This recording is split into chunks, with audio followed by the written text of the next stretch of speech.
All right, this is crazy, but in the year 2025, I'm doing an OCG card reveal discussion video. So this morning, I was tagged in a ton of tweets from you guys because there were new Exosister support cards. Now, I know I haven't posted about Exosisters nearly as much as Altergeist, of course, but I love this deck. This is right up there in my head against Altergeist. These are my two favorite decks of all time. I love Exosisters, played them at like 6 or 7 YCSs, tons of regionals. So I am really excited about these cards. I play this deck in Master Duel. Eventually these cards will make it there. And also I think the prospects of these cards in Genesis format are really interesting as well. So let's take a look at these, talk about where they fit in, and kind of how you can use them in the Exosister deck. So the first card that we're going to look at is a new continuous spell, Exosister Bat Mater, which I don't know what that means. When we looked it up, we just got Mater from Cars in the Batman outfit, so I don't really know what this is supposed to be referencing.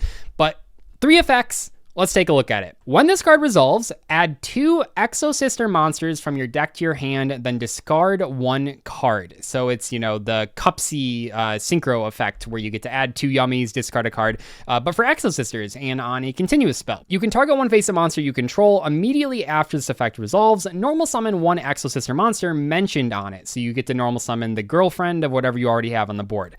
If a monster is sent to your opponent's graveyard, even during the damage step, which is crazy, you can make your opponent banish 1 of them. So all 3 of these effects are great, and they fix a lot of the issues that Exosisters are currently struggling with in the modern format. By letting you add 2 Exosister monsters from your deck to your hand, you can grab that Martha and then maybe an Ellis to pair with it, so you can have like a bunch of monsters that you can put on board without using your normal summon, which is great. I think even grabbing Sophia is pretty good though too, and this second effect makes it so nice to actually like play into boards, which was always a struggle with Exosisters. Because like with this card, you can go Martha and then special the Ellis from deck and then special an Ellis from hand, and then you still have 2 normal summons remaining. So from there, you could like target an Ellis, normal summon Stella, Stella effect, special summon Sophia. You now have 5 monsters on board, 1 Martha, 2 Ellis, Stella, and Sophia. You get a draw, and you still have another normal summon. And this deck already has 2 extra normal summons with Sakitama and the new spirit monsters. So you will have push after push after push. The third effect is really important too though, because it might not seem like that crazy. It's like a DD Crow, but the important part here is that it makes the opponent do the banishing. So that means that it will trigger your Exosister effects. We're gonna see this on the Xyz monster as well that we'll take a look at, but here it is good. You get to banish a card and then you'll trigger your monsters. If your opponent sends anything to the graveyard, any monster, which not only could be like a card from their board, but also if they like try to ash you on something, you're going to trigger like 100 Exosister effects, which is going to fill your board with monsters.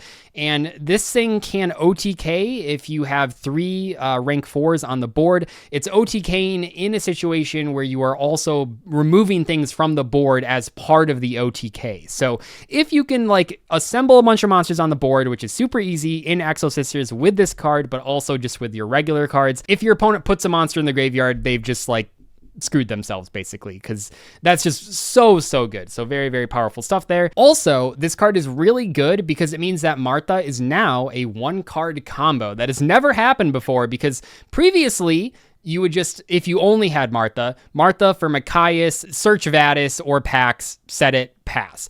Now, though, you can go Martha for Ellis for Machias, search this card, activate it, you know, add Stella, Sophia, whatever, normal Stella, because you haven't used a normal summon, special Sophia, get a draw, overlay for a rank 4. We'll take a look at which rank 4 in a moment because we're going to be summoning the new one. And then you can overlay for Magnifica. So off of just 1 Martha, you get 2 Magnifica, and this card also with that on-field effect, which is still good.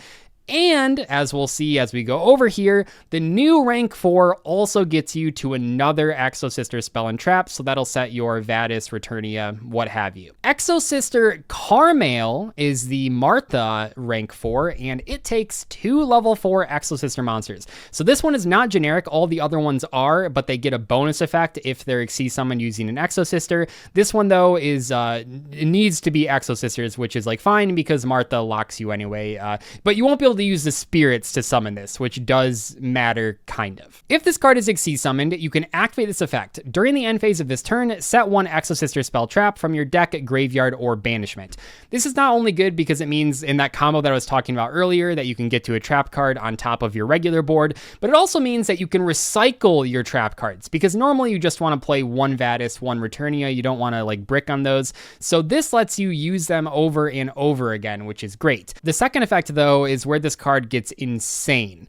When your opponent activates a normal spell or trap card or a monster effect, quick effect, you can detach all material from this card, so it has to be minimum 1. I imagine the TCG version of this will say min 1.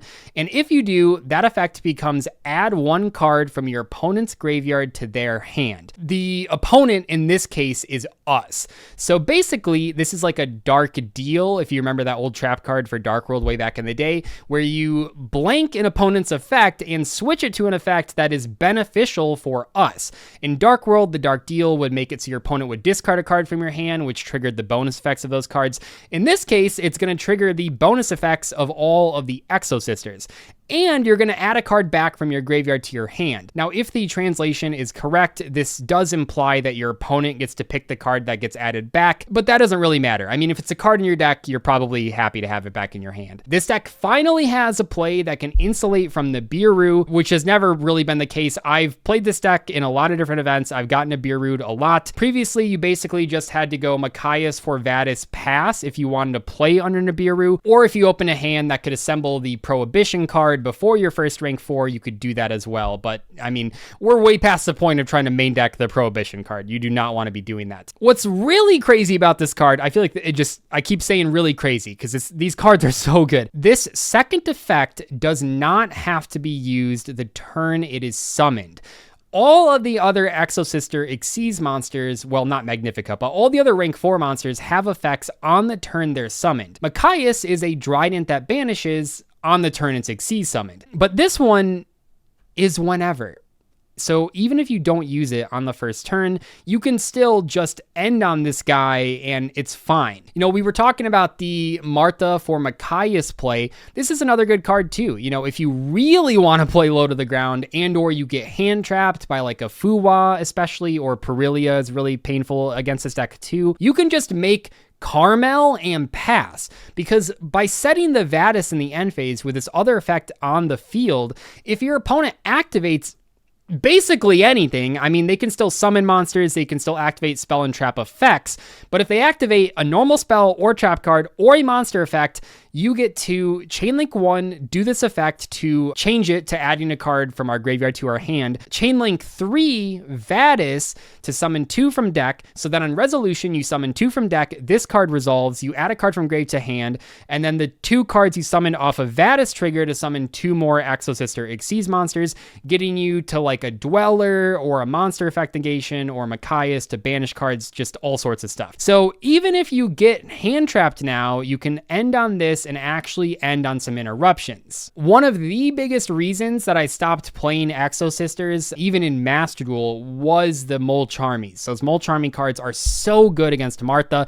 Martha by itself triggers both of the Perilia and Fuwa, so that's really, really unfortunate. This card, though, finally gives you a way to stay low to the ground and actually end on something. So this is super big. Very happy to have it. Also, don't forget that Exosisters just got support. This is a card that was just recently released in Doom of Dimensions a few weeks ago, and this card's crazy. We've seen it in Genesis deck lists. If we go over and look at a Genesis deck list, they have 3 of those, 1 Aratama, 1 Sakitama. What this card allows you to do is that it searches a monster with 800 attack or defense that is light or dark. Now, what could possibly fall under that? The spirit monsters, every single Exosister monster has 800 defense, and finally, if you saw it in this list, Thunder King Rao also has 800 defense too. But that's like crazy. So it searches all sorts of good cards, but also it has this extra normal summon effect. If you control a monster with 800 attack or defense and this card is in your hand, immediately after it resolves, you can normal summon it. We have a lot of ways now to put level 4 monsters on the board after multiple interruptions from our opponent, which is a really, really big deal. One thing about modern Yu-Gi-Oh that has changed a lot over the past like 2 years specifically is that every deck can go long and it can just keep recycling its cards, keep reusing the cards. And if you're playing a deck that can do that, you can compete with those other decks that are doing that. But if you're playing a deck from pre-2023, it's really hard to keep up. So I'm glad that we have these cards now that are getting a ton of advantage and really helping you establish a board, push through boards, and recycle stuff. Now, I think Genesis format is a really interesting place to talk about Exosisters. I'm just going to briefly touch this, but they're going to probably have to do something to this deck. I think in this case, they could easily make Martha like 5 or 7 points. And then it's like, you can still play the deck, but you won't have as much room to play all this other crap. But these cards are big. I wanted to talk about them. Hopefully you guys enjoyed this video if you're an Exosister fan. And if you're not an Exosister fan, maybe it's a good time to try out the deck. I technically do play this deck in Master Duel still. I do like Exosisters quite a lot. It's not good. It's like not even rogue status. It's just a deck that I like to play. Best case scenario here, and I do mean this in a positive way. Best case scenario, the Exosister cards come out and they become a viable rogue strategy in the TCG. That is the absolute best case scenario. They're not going to be meta cards, and that's perfectly fine. If they are playable at a rogue level, if you can bring them to a regional, if you can bring them to locals, that's more than enough for me. I will be happy with that. But I do want to mention that these cards are scary. They can OTK very easily. You can go for the Jabreen, which boosts everything by 800, and then Magnifico, which can attack twice. It's very easy to like cheese wins off of better decks. So maybe there is like a critical mass of extenders for Exosisters that suddenly make this like a viable strategy even against other top decks. We'll have to see. I'm not convinced about that yet. Anyway, thank you guys so much for watching. I appreciate it. Let me know in the comment section what you think about these Exosister cards. I'm a big fan, obviously, but I'd love to hear if I missed anything or if you guys came up with any cool combos that you want to share. I'll catch you guys later, though.